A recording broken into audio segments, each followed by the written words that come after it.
Espero de verdad que sea brevemente. El Señor me dé capacidad para poder y fuerzas para poder predicar. La porción que nos corresponde en nuestro culto de lectura, el Evangelio de Marcos. Y vamos a leer solo los versos que enmarcan esta historia tan conocida y tan famosa, titulada La fe de la mujer sirofenicia. Así que vamos a leer, todos cojamos nuestras Biblias, capítulo 7 del Evangelio de Marcos, versículos del 24 al 30. Venga, Molly, tú que estás ahí ya de primeras, ponte de pie y con voz fuerte lees la palabra del Señor y toda la congregación lo acompaña. Capítulo 7, versos 24 al 30. ¿Ven? Leemos la palabra del Señor. Levantándose de allí, se fue a la región de Tiro y de Sidón, y entrando en una casa no quiso que nadie lo supiese, pero no pudo esconderse, porque una mujer cuya hija tenía un espíritu inmundo, luego que oyó de él, vino y se postró a sus pies. La mujer era griega y sirofenicia de nación, y le rogaba que echase fuera de su hija al demonio. Pero Jesús le dijo: deja primero que se sacien los hijos, porque no está bien tomar el pan de los hijos y echarlo a los perrillos.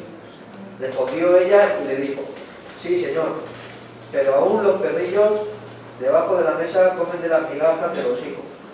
Entonces le dijo: por esta palabra, ve, el demonio ha salido de tu hija. Y cuando llegó ella a su casa, halló que el demonio había salido y a la hija acostada en la cama. Amén.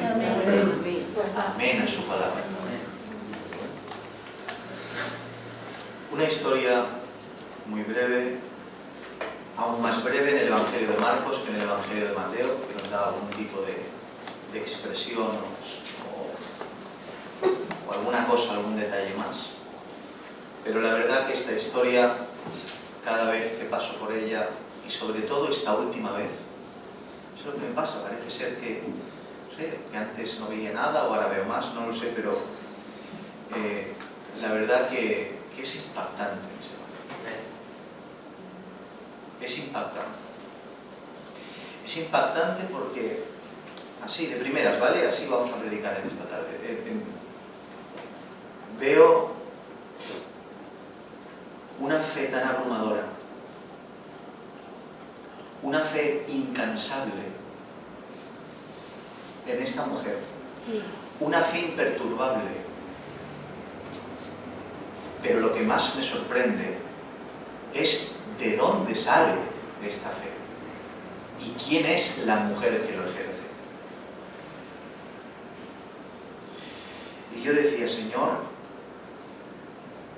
esto es como, no sé, si se pudiera poner un título: la mujer sirofenicia y, entre comillas, la fe en lugares inhóspitos. Fe de los lugares inhóspitos. Porque ver este tipo de fe en gente creyente, gente de templo, gente de sinagoga, o gente de cerca de los discípulos de Jesús o del propio Jesús, pues ya es increíble. Pero ver una clase de fe tan imperturbable en una mujer de dicha procedencia, de dicho lugar, es impresionante. Y de verdad que el Señor hablaba ya en mi corazón, antes ya ni siquiera entrar en el texto, porque es que es lo que no puede faltar en nosotros. Amén. No solo fe, sino una fe inamovible. Amén. Una fe que no tambalee, que yo pueda tambalear, que pueda venirme circunstancias que me hagan llorar y entristecerme, pero que tenga una fe que haga que mis pies nunca se detengan. Amén. Una fe que haga que tus pies jamás se detengan. Puedes entristecerte un día, puedes llorar, puedes equivocarte, pero una fe tan imperturbable en tu Señor que hace que camines cada día más un paso hacia Él.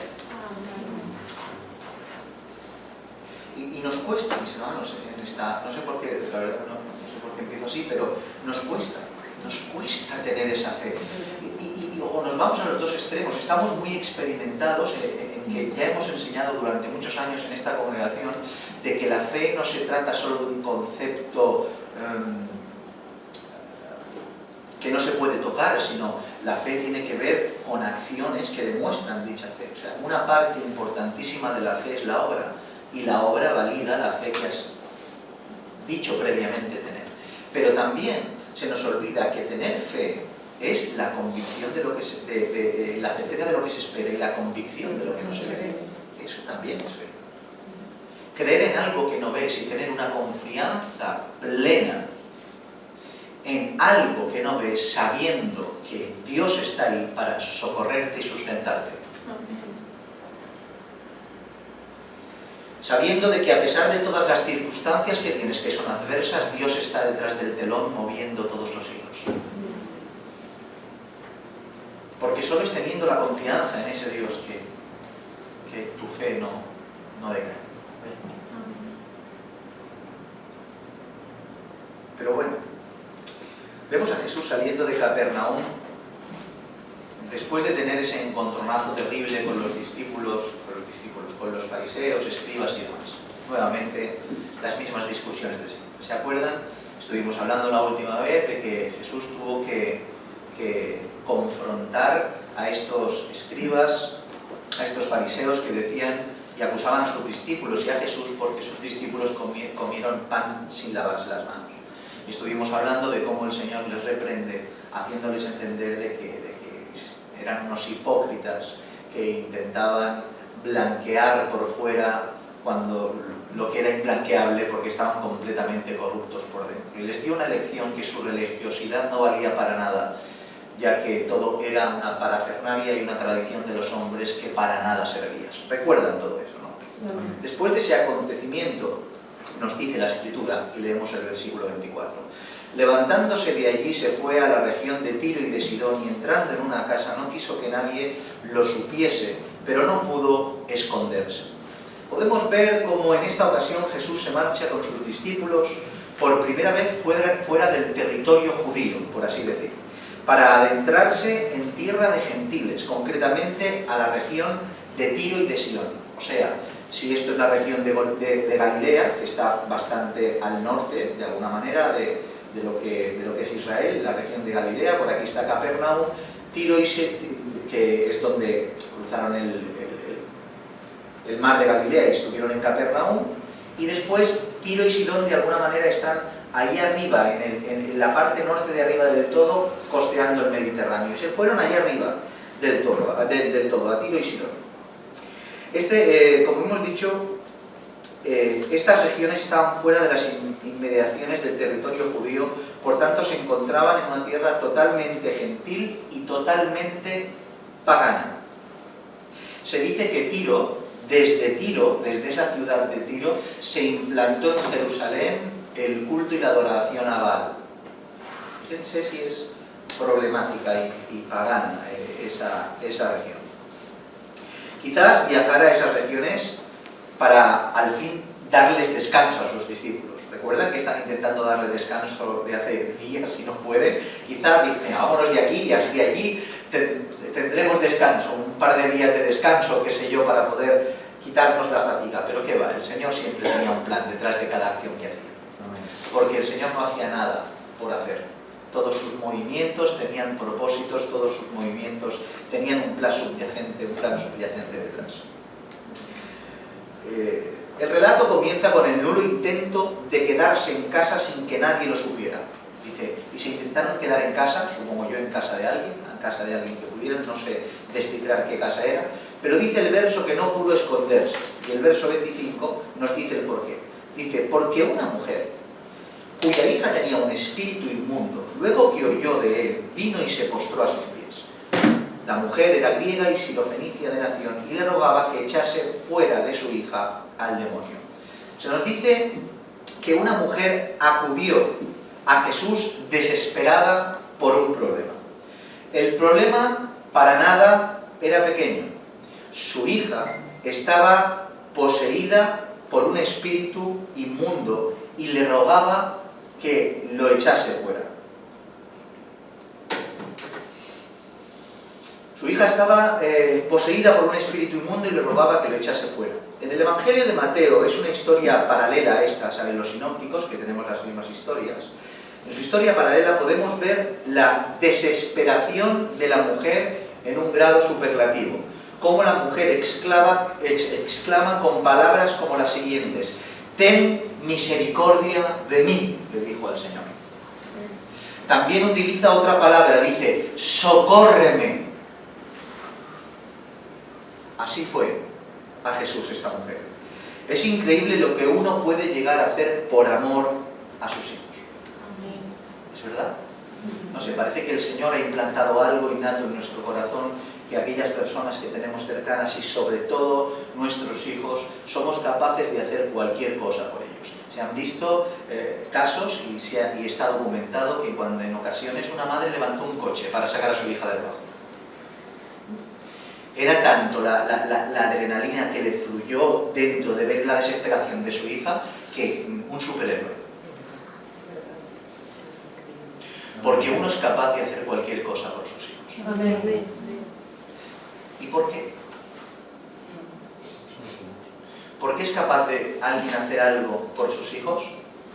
A tal grado de estar tan desesperada esta mujer de utilizar estas expresiones. Simple. Porque los amamos. Y el amor te hace hacer cosas que son imposibles para otra persona. Y el amor te mueve a hacer este tipo de cosas. Ella ya no, si se dan cuenta, ella no dice: «Ten misericordia de mi hija, socórrela», sino que hace del mal de su hija el suyo. «Ten misericordia de mí, socórreme a mí, porque el mal de mi hijo es mi mal». «Ten misericordia de mí, socórreme a mí». Y yo reflexionaba y esto me hacía pensar, ya que si las Escrituras nos enseñan que si vosotros siendo malos sabéis dar buenas cosas a vuestros hijos, cuanto más vuestro Padre Celestial. Si nosotros somos capaces de amar a tal grado, ¿cuánto más Dios es capaz de amarte? Amén. Si nosotros que somos malos, somos capaces de exclamar «socórreme» cuando es mi hijo quien necesita auxilio, ¿cuánto más Dios a sus hijos amará? ¿Me dejan decirles algo? Nuestro mayor anclaje de fe no es que Dios sea Dios, que es obvio. Y no es que este Dios es omnipotente, obviamente eso es un anclaje para mi fe, tengo a un Dios omnipotente. No, el mayor anclaje de mi fe es que Dios me ama. Amén. Aleluya. Que Dios me ama. Y como Dios me ama, confío en que este Padre amoroso me cuida. Amén. Y que Él me dará aquello que necesito en este arduo viaje. Y que pondrá todo lo que necesito y me quitará todo lo que yo creo que es bueno y hará todo lo que tenga que hacer para que al final llegue a estar entre sus brazos. Amén. ¿Saben por qué? Porque Él nos ama. Amén. Y ese amor tiene que ser el anclaje de tu fe. Siéntete querido por tu Padre Celestial. Siéntete amado porque dice la Escritura que nada te separará. Si tú eres suyo, eres amado por Él. Amén.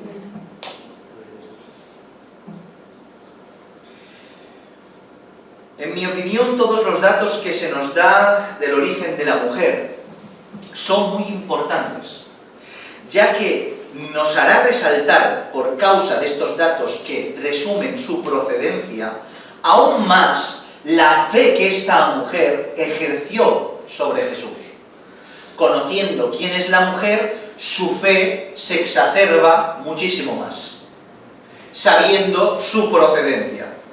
La mujer, aunque no sabemos su nombre, sí sabemos su procedencia. Se nos dice que era griega, que era sirofenicia, y el Evangelio de Mateo nos resalta que era cananea. No hay ninguna contradicción en todos estos términos, porque todos estos términos son verdad. Por un lado era Fenicia. Fenicia era considerada una provincia romana de Siria, ubicada en esa costa. Se la conoce como Sirio-Fenicia y es una nomenclatura para diferenciar a los fenicios de Siria de los fenicios de Libia, los libio-fenicios, y de ahí Sirio-Fenicia. Y resulta que estos fenicios anteriormente eran conocidos y descendientes de los cananeos. Por tanto, no hay ningún tipo de contradicción. Todos estos términos, todas estas nomenclaturas, gentilicios y demás, tienen que ver con la procedencia de esta mujer. Por tanto, no tenemos duda de su procedencia, pero por ende no tenemos duda de que esta mujer era gentil y de una procedencia absoluta y totalmente pagana e idolátrica. Esta era la mujer que se nos describe. Y el autor del Evangelio, Marcos, inspirado por el Espíritu Santo, se toma el tiempo para definir el lugar y quién era esta mujer, para saber de su procedencia y la fe que emergió de una mujer de estas condiciones. ¿Entienden lo que digo? ¿Están conmigo? Y es por eso que, en mi opinión, esto es lo más resaltable. Las Escrituras quieren resaltarlo, no solo la fe, sino dónde se puede o dónde podemos encontrar y ver emerger esta forma de fe impresionante. En primer lugar, la fe de esta mujer la podemos ver en el hecho de acercarse a Jesús. ¿Qué era ella de Jesús? ¿Qué era ella de Jesús en esos momentos? No era nada de Jesús. ¿Acaso los fenicios esperaban al Nazareno? ¿Acaso seguían una ley que les dijera y les habría profetizado? ¿Qué era esta mujer de Jesús? ¿Qué sabía de su poder más allá de alguna voz que escuchó dispersa por los aires? Aún así, se presenta ahí. Dice claramente que lo adora porque se postra a sus pies. A sus pies se postra y según Mateo exclama, escuchen, Jesús, hijo de David, ten misericordia de mí. Esta voz en Bartimeo, en la ciudad de Jericó, se entiende. Porque se entiende de que Jesús, hijo de David, ten misericordia de mí. En un Bartimeo en Jericó, judío conocedor de todo esto, es normal que se exprese así. Pero en una mujer pagana sirofenicia, hijo de David, lo cual es una expresión clara que define a Jesús como el Mesías prometido por las Escrituras de Israel. ¿Qué es lo que Dios puso en el corazón de esta mujer? ¡Dios mío! ¿En qué lugar más inhóspito el Señor no solo ejerce fe, sino conocimiento? Y a veces esperamos la fe y el conocimiento del lugar obvio, pero de las catacumbas de las tinieblas a veces aparecen los hombres y las mujeres con más fe y con más conocimiento que nadie. De la miseria y la tiniebla, de lo pagano y de lo idolátrico, del contexto pecaminoso más grande, emergieron los hombres con más fe y con más conocimiento. Porque Dios es el que salva. Dios es el que rescata. Dios es el que insufla fe y dicho conocimiento.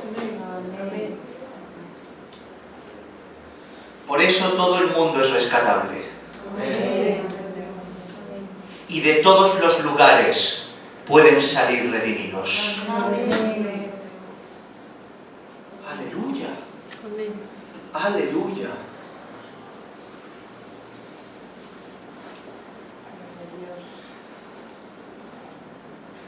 Y aquí tenemos a una mujer, no no solo desesperada, sino llena de fe, reconociendo al Mesías de los judíos, el cual los propios judíos negaban. Jesús sale de Capernaum, donde tenían que creer en él. Y aquí una sirofenicia le dijo: tú eres el Cristo. Amén. Si es que... Gloria a Dios. Sí, es que... Creo que esto ya sería suficiente para comprobar cómo Dios es capaz de implantar fe en el corazón más inesperado. Pero esto sigue. ¿Saben, no? Que es Dios quien implanta la fe, ¿no? Amén. La fe no es tuya. Amén. Es un don de Dios. Amén. Esto sigue. Antes de esta respuesta tan tosca que vamos a encontrar y hasta aparentemente ofensiva de nuestro Señor Jesús, el Evangelio de Mateo otra vez nos dice que Jesús hizo caso, en primera instancia, hizo caso omiso a las súplicas de esta mujer. El capítulo 15, verso 23 de Mateo dice: pero Jesús no le respondió palabra. Se quedó mudo. Para cualquiera, un silencio tan estrepitoso por parte de Jesús, después de tal declaración de desespero, y postrarse a sus pies y decirle que Jesús, hijo de David, y tengo una hija con un espíritu inmundo, por favor, sálvala, y que él se quede mudo, ya ese silencio tormentoso tendría que ser suficiente como mínimo para desanimarla. ¿No? No me dice: te quedas callado. Como mínimo me desanimo, me doy la vuelta y me voy. No solo eso, sino que encima sus discípulos, como era de costumbre de ellos hasta que el Señor reajustó todo lo que tenían dentro, como costumbre dijeron en el verso 23, el que sigue, dice: entonces acercándose sus discípulos le rogaron diciendo: despídela, pues da voces tras nosotros. Jesús mudo y los que hablan la tiran. Pónganse conmigo en la escena. Pero ella, firme con su fe. ¿Qué fe es esta? Ella firme, sabía que aquel que tenía delante era su única solución. A pesar de todas las adversidades que se le aparecían, ella continuaba firme porque se creyó aquel que tenía delante. Y todo lo que le venía en contra le daba igual, lo quitaba y seguía avanzando. Pero ahora, golpe maestro, 7:27. Pero Jesús le dijo, esto ya para rematar la faena: deja primero que se sacien, ahora Jesús habla, deja primero que se sacien los hijos, porque no está bien tomar el pan de los hijos y echarlo a los perrillos. Amén. Esta expresión es brutal, ya que en la situación de la mujer, con el primer silencio de Jesús, el desplante de los apóstoles, y ahora que cuando Jesús habla, no solo le dice que no es hija, sino que por ello no puede atenderla, la cataloga como un perrillo y la despide de alguna manera. Es para finalmente desistir o no.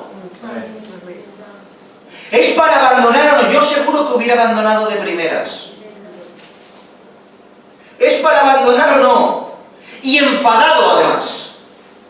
Como diciendo, ¿cómo? ¿Este es al que seguís? Pero mis hermanos, sorprendentemente la fe y conocimientos de esta mujer nos siguen sorprendiendo. A tal grado que de alguna manera nos hace ver que esta mujer sabía el final de la película. Es como si esta mujer conociera lo que iba a acontecer.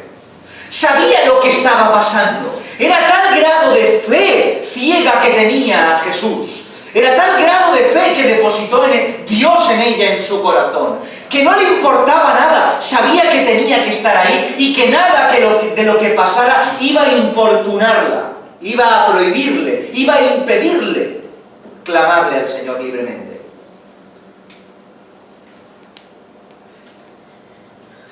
Esta mujer en ningún momento encontró esas palabras como un insulto. Nunca. Porque realmente jamás, en absoluto, Jesús insultó ni a esa mujer ni a nadie. Amén. Lo primero que debemos ver es que Jesús no utiliza la expresión perro de una forma peyorativa, de una forma mala, como lo hace Pablo, por ejemplo, en otra ocasión, hablando de cuidados de los perros, ¿se acuerdan? O como en ocasiones se menciona, no en ocasiones, sino que la terminología de perro se le llamaban a esos perros salvajes que iban por allí, vagabundeando por la zona de Israel. Jesús utiliza un término que sigue siendo súper fuerte, pero no el de perro en esta ocasión, sino el término perrillo. Era esta palabra utilizada para los animales, utilizada para denominar a los cachorrillos que estaban en las casas de sus amos. Los animales domésticos. Pero aún así es fuerte. Lo segundo, en ningún momento estaba utilizando esa expresión, como hemos dicho, despectivamente, sino para enseñarle dos cosas que la mujer las entendió a la perfección. La primera cosa que le quiso enseñar el Señor es que lo que estaba contándole era una parábola. Y la parábola no tiene sino que el propósito de que el intérprete, aquel que atiende la parábola, no intente dar solución a cada palabra que contiene esa parábola, sino en el contenido global del propósito del por qué será una parábola. Jesús le habla una parábola de un perrillo, de los hijos, de la mesa y de las migajas, pero en ningún momento cada palabra viene a significar algo que en ocasiones sí, sino que la mujer y Jesús entendieron a la perfección lo que Jesús quería expresarle. La segunda enseñanza, que para Cristo los gentiles, mis hermanos, y esto tenedlo bien claro, en absoluto eran perros, sino hombres y mujeres que iban a formar parte de su pueblo. Amén. Nunca jamás Jesús tuvo en el corazón lo que para el pueblo de Israel en aquel entonces, incluso en el día de ahora, entienden a un gentil, como un perro. Para nada. Sino como parte de su pueblo. Podemos leer infinidad de versos que hablan esto al respecto. Juan 10:16. También tengo otras ovejas que no son de este redil. Aquellas también debo traer, y oirán mi voz, y habrá un rebaño y un pastor. Otras ovejas de otro redil se refiere a los gentiles. Mateo 8, 10, 12. Al oír Jesús se maravilló y dijo a los que le seguían: de cierto os digo que ni aun en Israel he hallado tanta fe, y os digo que vendrán muchos del oriente y del occidente y se sentarán con Abraham, Isaac y Jacob en el reino de los cielos, mas los hijos del reino serán echados a las tinieblas de afuera, allí será el lloro y el crujir de dientes. Porque para el Señor los gentiles no eran perros, sino parte de su pueblo. El propio Salmo 87:4 habla de la restauración del propio Tiro. Tiro y Sidón, del propio lugar donde fue Jesús. Salmo 87:4. ¿Quién nos recuerda también, porque el gentil está por toda la Escritura, en el Nuevo Testamento y en el Antiguo, quién nos recuerda la fe elogiada de este centurión? Lo acabamos de leer. Era un centurión romano. No he visto fe en ningún sitio. ¿Quién nos lo recuerda? ¿Quién nos recuerda que el Señor recita una parábola y quién es el que tiene compasión del camino? ¡Un samaritano! ¿O quién nos recuerda que entre todas las viudas de entre el pueblo de Israel, Dios manda a su profeta a Sarepta de Sidón, ahí también a su profeta Elías, a socorrer a una viuda de origen gentil? ¿A cuántos reyes lavó Dios por medio de Eliseo en el río? ¿A cuántos soldados? A Naamán el sirio. Un gentil. Porque en ningún momento el gentil está desligado, sino que forma parte de su pueblo. Por tanto, Jesús con la parábola lo que está haciendo no es despreciar a la mujer llamándola perrillo despectivamente, sino probando su fe en primera instancia, pero sobre todo enseñándole el orden de las prioridades de su pan. Amén. Esa es la parábola. Espera, primeramente tengo que hacer una cosa antes de atender. Esa es la parábola. Espera, primero son los hijos, el pueblo que ya es pueblo. Después me encargaré del resto.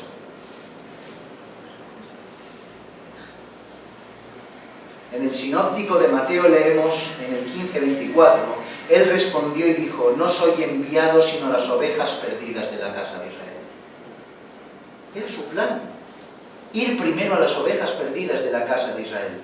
Pero sabemos claramente que en ningún momento en este texto ni en otro hay un solo soy enviado a, sino enviado a. No solo soy enviado a las ovejas perdidas de la casa de Israel, sino simplemente describe lo que Jesús tenía que hacer primero. Romanos 1:16, porque no me avergüenzo del Evangelio, porque es poder de Dios para salvación a todo aquel que en él cree, al judío primeramente, y después que dice, y también al griego. Notan que ambos son los dos, a uno primero y a otro después. Mateo 10:5-6, a estos 12 envió Jesús y les dijo, y les dio instrucciones diciendo, por camino de gentiles no vayáis, y en ciudad de samaritanos no entréis. Parece que les diga, evitar a los gentiles que sois lo peor. No, sino dice, id antes a las ovejas perdidas de la casa de Israel. Resalte en su corazón y en su mente, id antes a. Id antes que estos a estos, porque este es mi plan. Primero a estos y después a los otros. Hechos 1:8 es definitivo, pero recibiréis poder cuando haya venido sobre vosotros el Espíritu Santo, y me seréis testigo en Jerusalén, primero los judíos, en Judea, en Samaria y hasta lo último de la tierra. Por tanto, en ningún momento la elección de Israel es exclusiva y exclusión del resto, sino un medio para manifestar su plan de redención. Por tanto, ellos que esperaban primeramente la herencia, los judíos, ahora también nosotros, tomando las palabras de Efesios, somos coherederos y también lo esperamos. Amén. Gloria a Dios. Judíos y gentiles, ellos primero, nosotros en segunda instancia, pero todos para formar parte de un mismo pueblo. Por tanto, en ningún momento le está insultando el Señor o diciéndole, tú eres un perro que no sirves para nada, sino diciéndole, espera, primero son ellos. Lo sorprendente del asunto, mis hermanos, aquí, es que nosotros, después de 21 siglos, nos encontramos con este texto, teniendo las Escrituras, teniendo al Espíritu Santo, teniendo comentarios bíblicos, libros de teología, y nos sigue inquietando esta expresión. Y esta mujer, 21 siglos antes, de una nación pagana, lo comprendió a la perfección. No se sintió insultada. No se sintió ofendida. Yo me siento ofendido, lo le digo, ¿cómo puede ser? Ella no.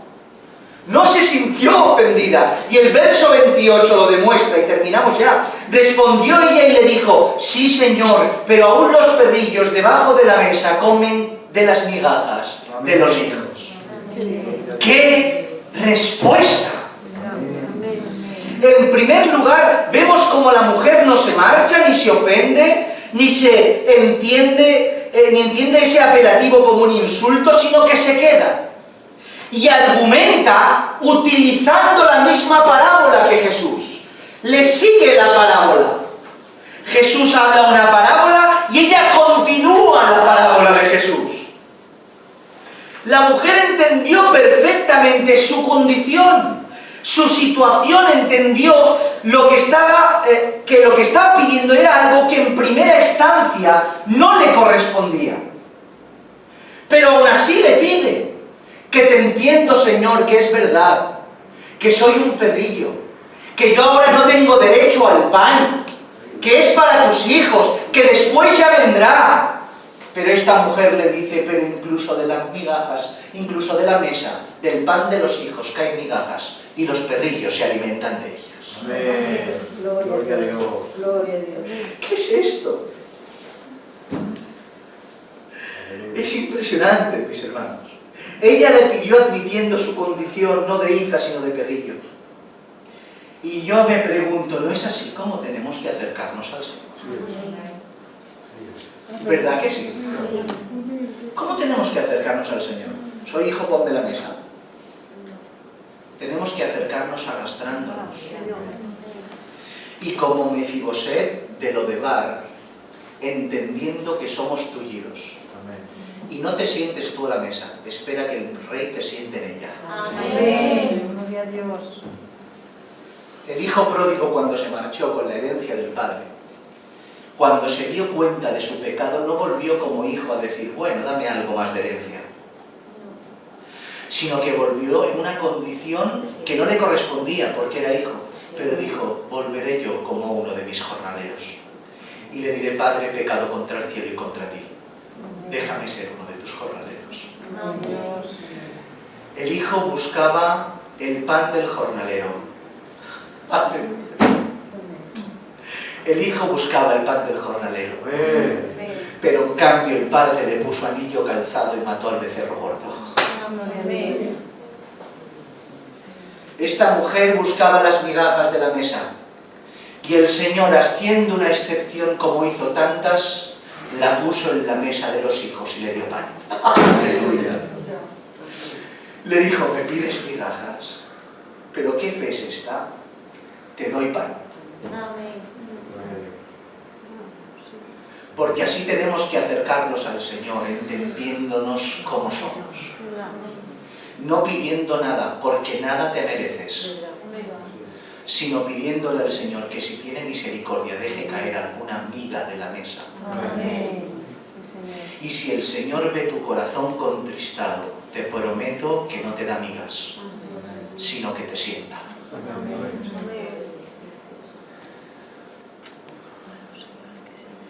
29:30, entonces le dijo, por esta palabra ve, el demonio ha salido de tu hija. Y cuando llegó ella a su casa, halló que el demonio había salido y a la hija acostada en la cama.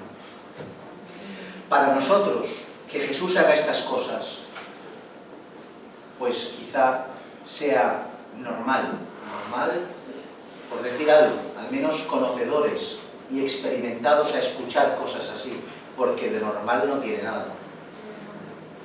Entre paréntesis, ¿me pueden decir qué es lo que hizo Jesús para liberar a la hija de esta mujer sirofenicia?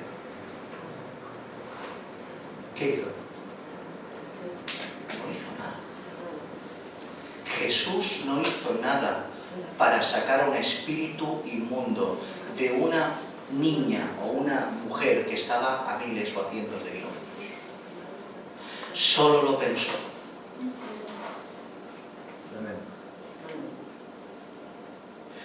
¿Por qué es Jesús? Porque es el Verbo hecho carne. Porque solo Dios puede hacer estas cosas. Y no tuvo necesidad de hacer nada. Lo que hacía, lo hacía porque tenía que hacer cosas, porque estaba en condición humana, revestido de humanidad. Pero no le hacía falta. Solo pensó y la mujer quedó liberada. Pero ya les digo, nosotros a lo mejor estamos experimentados a oír estas cosas, pero esta mujer nos despide con una última demostración espectacular de fe. ¿Por qué? Porque yo soy esa mujer y al menos me cercioro y le digo, ya que lo he convencido, le digo, pero acompáñame. Acompáñame, ponle tú, haz lo que tengas que hacer.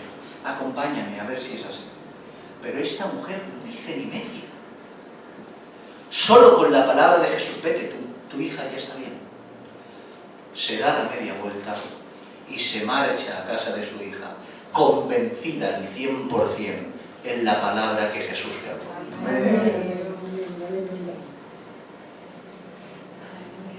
Yo no sé ustedes, pero a mí esto me abruma. Amén. Una fe sobrenatural en el lugar más inhóspito y más inesperado del planeta. Ese es nuestro Dios. Y en las ocasiones nos vamos a encontrar con falsos hermanos dentro de las congregaciones y con sidofenicias llenas de fe en los lugares más inesperados. Porque la fe es Dios quien la deposita en el corazón. Practiquémoslas. No tienen ganas de tener este tipo de fe. Esta fe ciega de que confía en el Señor a pesar de todo. Esta mujer no tenía una fe que la eximía del dolor. Piensen un segundo en eso. Porque a veces nos creemos que nos falta la fe porque lloramos. O a veces nos creemos que nos falta la fe porque nos duele o nos cuesta. Pero no. La fe significa que seguimos adelante, convencidos de que Dios está ahí. Y aunque nos cueste, avanzamos. Y esta es la fe que encontramos en esta mujer. Y esta es la fe que la Iglesia del Señor tiene que intentar replicar. Una fe que a pesar de toda la adversidad se mantiene firme y constante y sin ningún tipo de titubeo. Porque el que tiene delante es Jesús en Nazaret. ¿Tú a quién tienes delante? A Jesús, ¿verdad? Amén. Pues este Jesús que fue a Tiro y a Sidón es el Jesús que tienes residiendo dentro de ti. Amén. El que está todos los días contigo hasta el fin del mundo. Por tanto, si te acompaña cada día, que tu fe no decaiga. Amén. Vamos a orar.